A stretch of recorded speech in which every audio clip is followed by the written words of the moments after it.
सागर ने कहा तूफान देखो, मैंने भी कह दिया तुम अपना काम देखो। सागर ने कहा तूफान देखो, मैंने भी कह दिया तुम अपना काम देखो। आखिरी सांस तक थमते नहीं हैं हम, जा सागर तेरे तूफान से डरते नहीं हैं हम। स्वागत है इन्हीं लाइनों के साथ आपका अच्छ लक्ष्य के डिजिटल प्लेटफॉर्म पर।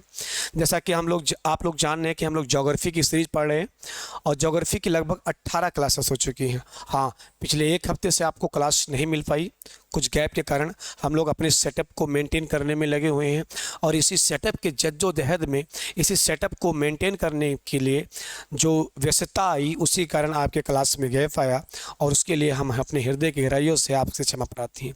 अगर आप हमारे चैनल पर कंटिन्यू बने हैं, अगर आप देख रहे हैं, अगर आपको ज्योग्राफी क्लास आपको पसंद आ रही है तो आप ऐसे बस देखते रहिएगा। क्लास को लाइक और शेयर कर दीजिएगा, तब कीजिएगा जब आपको लगे कि चैनल में कुछ बेनिफिट है या हमसे जुड़ने से आपको बेनिफिट है। उत्तर प्रदेश पुलिस और बिहार पुलिस की जो वैकेंसी है उसके लिए जीएस आपको सफिशिएंट मात्रा में कंटेंट मिलने वाला है।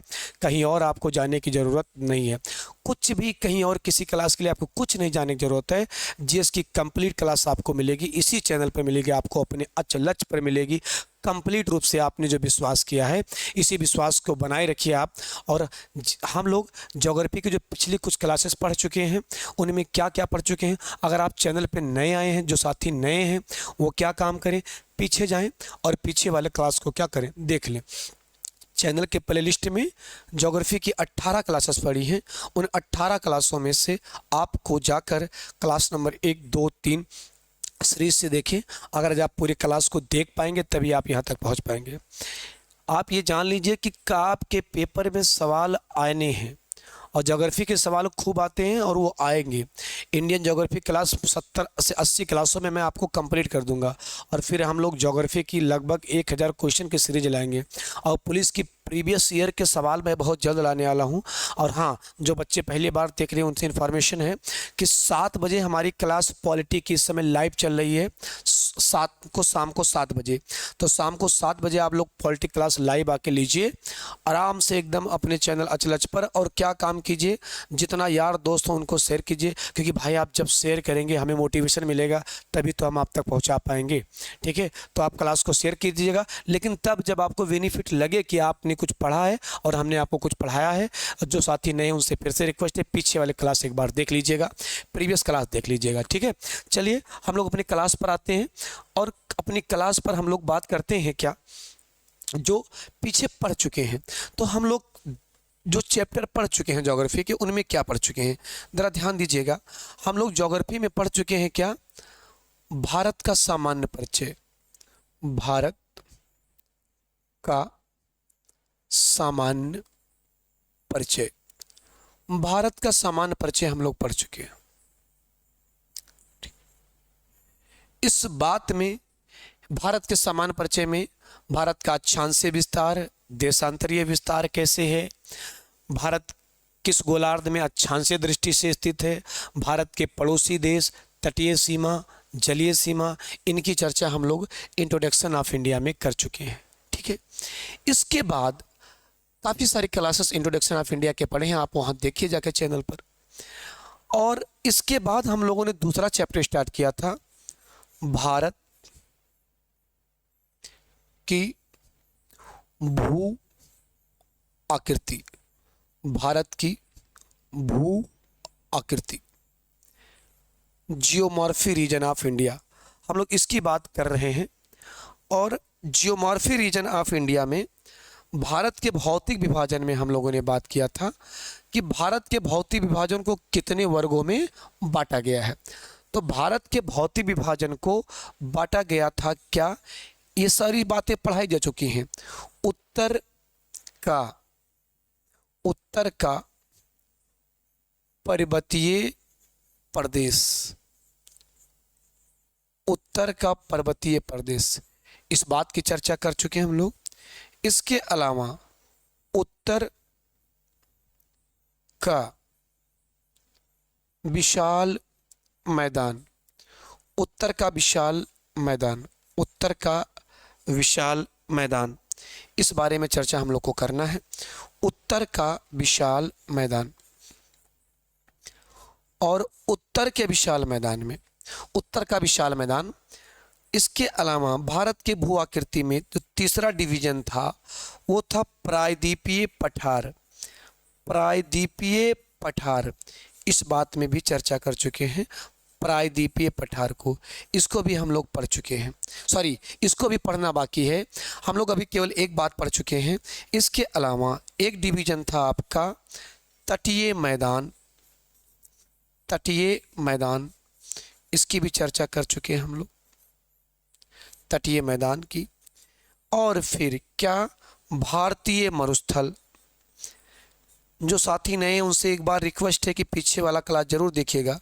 मरुस्थल, भारतीय मरुस्थल, इसकी भी चर्चा कर चुके हैं और इसको पढ़ चुके हैं हम लोग। इसके अलावा क्या पढ़ना था हम लोग को, भारतीय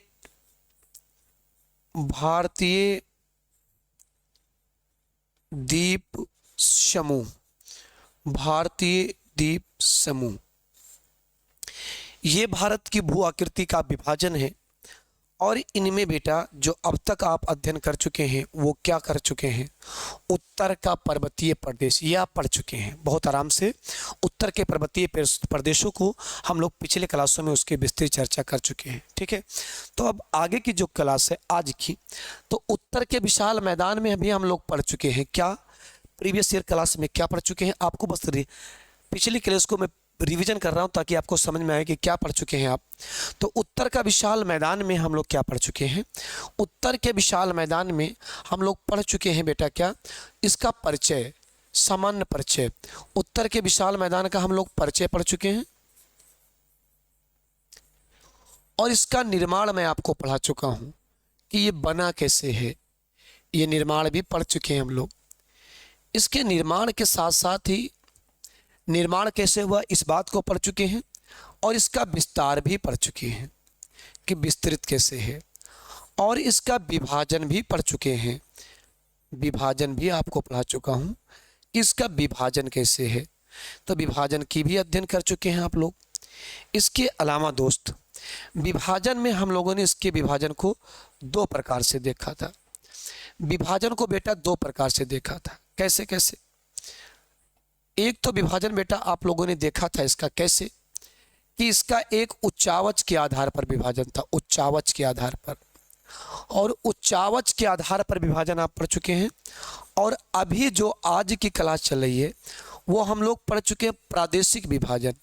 तो बेटा प्रादेशिक विभाजन भी, इनमें से ये टॉपिक ऊपर वाले कंप्लीट हो चुके हैं। हम लोग जो करंट पर चर्चा कर रहे थे 18वीं क्लास ज्योग्राफी की, वो प्रादेशिक विभाजन था। और प्रादेशिक विभाजन में क्या क्या था, तो हम लोग पढ़े थे कि पंजाब का मैदान, राजस्थान का मैदान, गंगा का मैदान और ब्रह्मपुत्र का मैदान, और किसका, ब्रह्मपुत्र का मैदान। इन सब को हमें पढ़ना है क्या, भौतिक प्रादेशिक विभाजन में। किसके, प्रादेशिक विभाजन में उत्तर के विशाल मैदान का। तो इनमें मैं आपको पढ़ा चुका हूं राजस्थान का मैदान, और आज की जो क्लास होगी वो पंजाब का मैदान होगा। आज हम लोग इसी बात पर चर्चा करेंगे, पंजाब के मैदान पर। तो आते हैं अपने टॉपिक पर। अगर आपको जरा सा भी डाउट होगा तुरंत कमेंट बताइएगा, कमेंट बॉक्स ओपन है, या जब मैं लाइव आऊँगा ज्योग्राफी के पॉलिटी के सेशन में तो अगर कोई समस्या रहेगी आप उस पर कमेंट कीजिएगा, ठीक है। चलिए देखिए, तो आज हम लोग पढ़ेंगे क्या, पंजाब या हरियाणा का मैदान। जरा ध्यान दीजिएगा, पंजाब और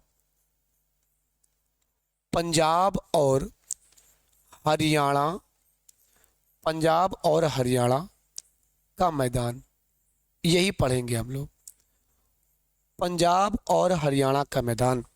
आज की क्लास में इसी बात पे चर्चा करेंगे, पंजाब और हरियाणा के मैदान में। तो अगर पंजाब और हरियाणा की मैदान की हम लोग बात करेंगे तो ध्यान से समझिएगा बेटा, ये किसके कारण निर्मित है। तो अगर हम लोग इसका निर्माण पढ़ें, निर्माण जाने कि ये बना कैसे है, निर्माण, तो ये बच्चा इसका निर्माण हुआ है, ठीक से समझिएगा, इसका निर्माण हुआ है बेटा सिंधु और उसकी सहायक नदियां, सिंध और उसकी सहायक नदियों के अपर्दन अपर्दन एवं निक्षेपण से, अपर्दन एवं निक्षेपण से बना हुआ है। अपर्दन और निक्षेपण से बना हुआ, यानी सिंध का मैदान बेटा, जो सिंधु नदी है वही नदी जो प्रवाहित होती है, तो जब सिंध नदी प्रवाहित होती है तो अपने साथ जो भी अवसाद लाती है अपर्दन करेगी यानी कटाव, और अपने साथ जो भी अवसाद लाएगी उन अवसादों के निर्माण से, उन अवसादों के निर्माण से, सर नीचे कचक, उन अवसादों के निर्माण से, सर टेक लगा दीजिएगा, उस अवसादों के निर्माण से क्या काम करेगा, जहां छोड़ेगी उसी से क्या बनेगा, सिंधु का मैदान बनेगा। आइए हम एक स्ट्रक्चर में सिंध के मैदान को समझते हैं। तो अगर बेटा सिंध के मैदान में बेटा 5 नदियां हैं। अब इन 5 नदियों में सारी नदियों का मैदान, इसका जो विस्तार है बेटा, इस सारी नदियों के मैदान जो, ये तो निर्माण आपको समझ में आ गया। ये बच्चा अगर आप इसकी बात करेंगे विस्तार की, तो इनमें 5 नदियों का निक्षेपण है, सिंधु, झेलम, चेनाब, रावी, ब्यास और सतलज, इन्हीं नदियों के निक्षेपण से बना है। लेकिन ध्यान दीजिएगा बेटा, ये जो वाला एरिया है, ये वाली एरिया, ये जो एरिया है, ये सारी एरियाएं हैं, जो ये वाला एरिया है बेटा, ये जो ये 3 नदियां हैं, इन 3 नदियों का मैदान बेटा कहाँ विस्तृत है, तो इन 3 नदियों का मैदान बेटा पाकिस्तान में विस्तृत है। यानी सिंधु, झेलम, चेनाब का जो मैदान है ये पाकिस्तान में है। और अगर आपसे बात करेगा कि रावी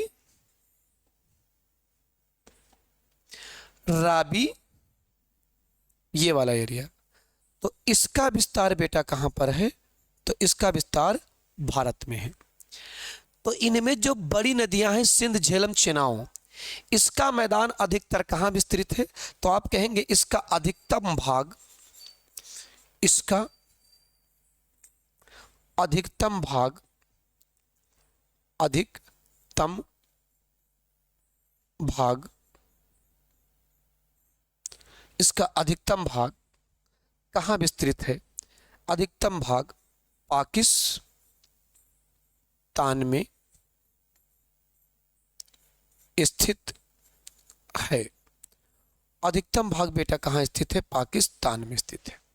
यानी ज्यादातर भाग सिंध के मैदान का हमें कहाँ मिलेगा, पाकिस्तान में। सिंध के मैदान का अधिकतर एरिया कहाँ मिलेगा, हमें पाकिस्तान में मिलेगा। भारत में क्या मिलेगा, तो ये वाला जो एरिया है, इधर वाला एरिया, तो ये वाला एरिया हमें कहाँ मिलेगा, भारत में। ध्यान समझिएगा बेटा, सिंध के मैदान को जो ये वाला एरिया है, इसी मैदान को बेटा सिंधु का मैदान कहा जाता है। चाहे इसे आप सिंधु का मैदान कह दीजिए, चाहे बेटा इसे आप पंजाब और हरियाणा का मैदान कह दीजिए, पंजाब और हरियाणा का मैदान कह दीजिए। चाहे ये सिंधु का मैदान है और चाहे ये पंजाब एवं हरियाणा का मैदान है। अब पंजाब एवं हरियाणा के मैदान में तो 3 नदियां मिलेंगी आपको, रावी, ब्यास और सतलज। अब आइए देखते हैं, इसी मैदान को बेटा दोआब के नाम से जाना जाता है, दोआब के नाम से, दोआब के नाम से जाना जाता है। इसे दोआब के नाम से भी जाना जाता है।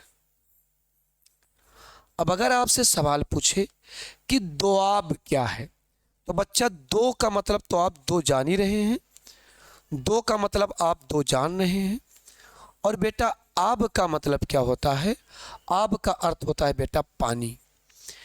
दो नदियों के बीच स्थित मैदान, दो नदियों के बीच जो विस्तृत मैदान है वही क्या है? दोआब है। दो नदियों के बीच जो मैदान पड़ेगा वही क्या है? दोआब है। इसीलिए बेटा पंजाब है। पंजाब देखें, इसका मतलब पंजाब। पंजाब में कितने आब हैं? तो पंजाब में 5 आब हैं। कितने आब हैं? 5 आब हैं। और इन्हीं 5 आबों को हम लोग जानेंगे। अब मैं एक डायग्राम आपके लिए बनाऊंगा और उस डायग्राम को आप पढ़ेंगे और देखेंगे और समझेंगे आप उसे कि सिंध के मैदान को दोआब के मैदान के रूप में कैसे जाना जाता है और कैसे कैसे वितरित हैं और उसमें क्या खादर है और क्या बांगर है। चलिए नेक्स्ट पेज पर आते हैं।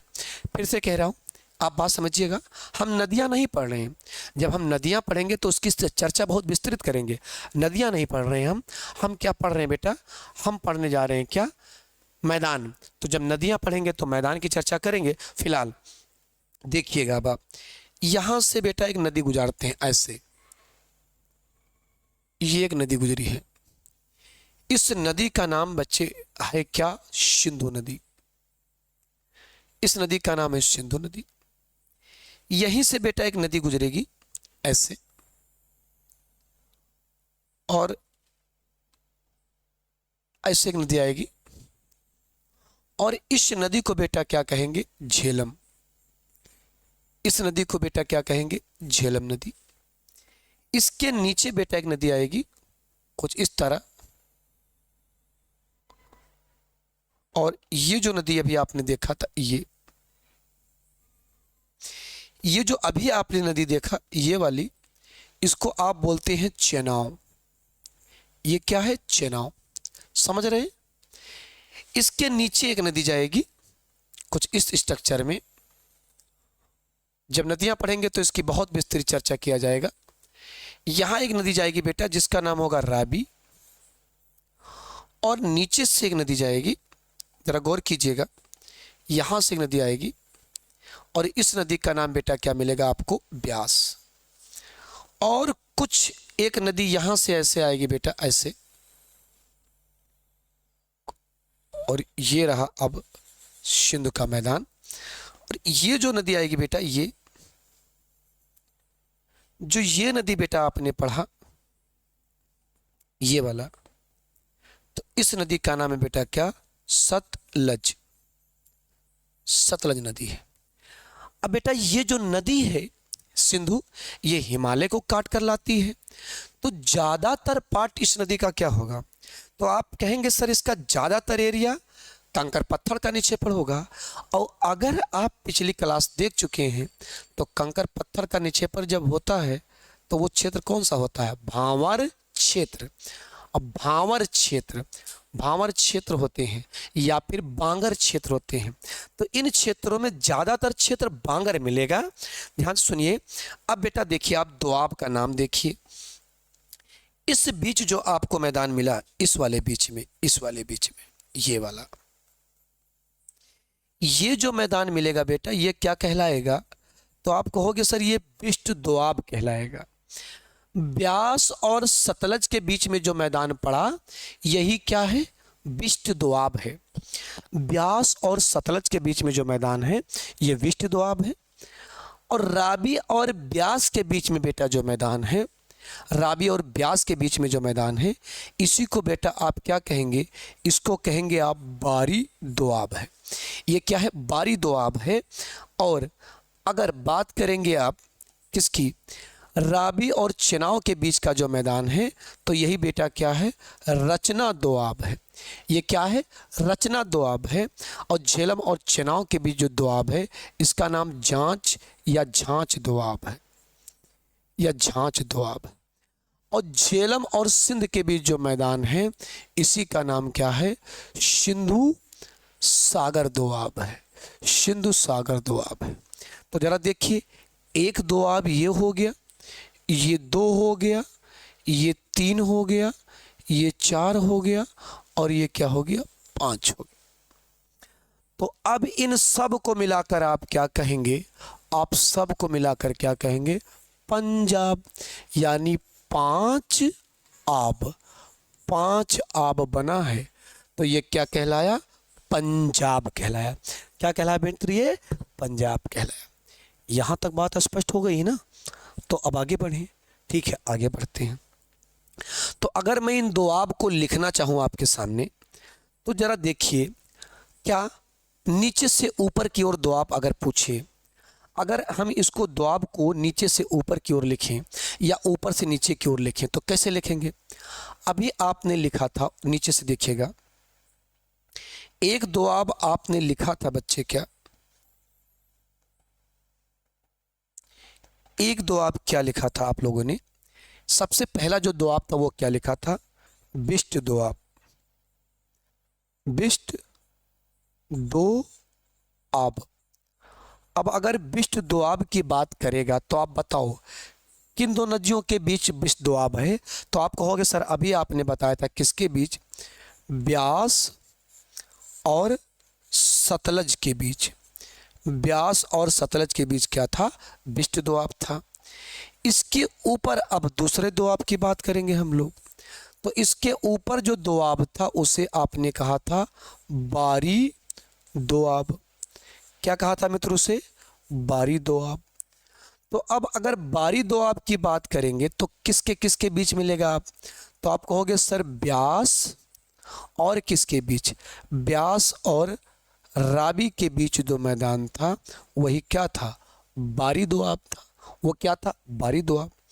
अब इसके ऊपर तीसरी बात करें, अगर ये सब नीचे से उत्तर की ओर, तो अब अगर इसके ऊपर कौन सा दोआब था, तो मैंने बताया अभी आपको कौन सा दोआब था, रचना दोआब। क्या था वो, रचना दोआब। अब बेटा रचना दोआब किसके किसके बीच है, तो आप कहोगे सर किसके किसके बीच है, तो रावी और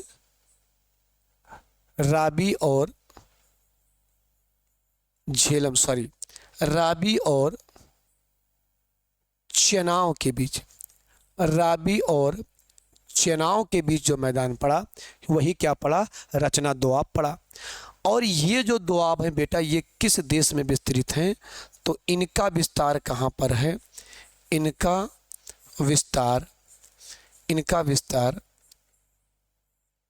भारत में मिलेगा आपको, भारत में है। ये जो 3 दोआब हैं इनका आपको मेजर पार्ट कहाँ दिखाई देगा, भारत में दिखाई देगा।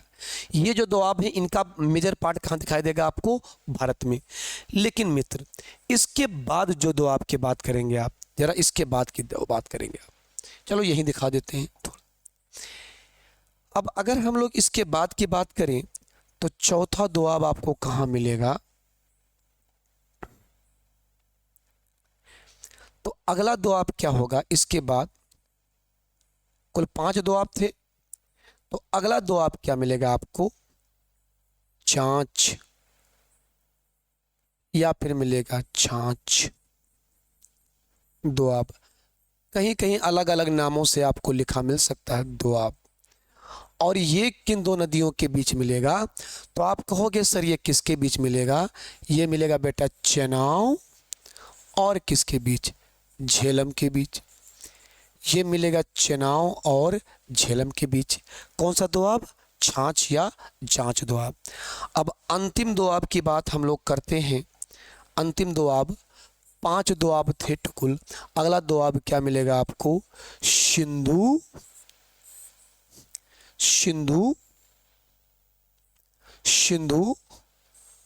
सागर दोआब, सिंधु सागर दोआब, सिंधु सागर दोआब।